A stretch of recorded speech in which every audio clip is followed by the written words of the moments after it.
மூட நம்பிக்கைன்னா ஒண்ணுதான் இல்ல, கண்மூடித்தனமாக பழமைவாதத்திலே நம்ம அம்மா அப்பா தாத்தா பாட்டி எதெல்லாம் நம்பினாங்களோ அதெல்லாம் நம்பிக்கிட்டு இருக்கிறது மட்டுமே மூட நம்பிக்கை இல்லை. நாம உருவாக்கிக்கிற மூட நம்பிக்கைகளும் நிறைய இருக்கு. ஒருத்தரை நம்பி அவங்க யாரு என்ன, அவங்களால இதை செய்ய முடியுமா இல்லையா,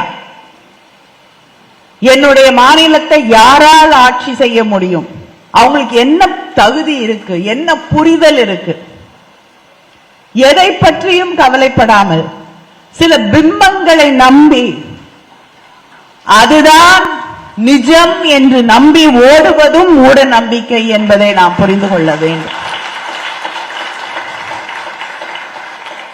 பிம்பங்கள் நிஜமாகாது.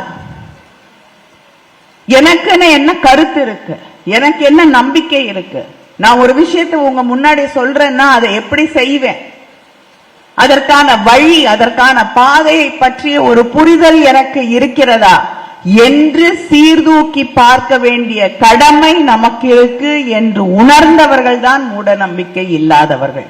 அவங்க சொல்லிட்டாங்க செஞ்சிருவாங்க, இல்லைன்னா வந்துட்டாங்க எல்லாமே மாறிடும் அப்படின்னு நினைப்பதும் மூட நம்பிக்கை தான் என்பதை நாம் உணர்ந்து கொள்ள வேண்டும். அதனால கற்பிக்கப்பட்ட மூட நம்பிக்கைகளை தாண்டி நாம் கற்பித்துக் கொள்ளக்கூடிய மூட நம்பிக்கைகளையும் கடக்க வேண்டிய ஒரு கடப்பாடு நமக்கு இருக்கிறது என்பதை நாம் உணர்ந்து கொள்ள வேண்டும்.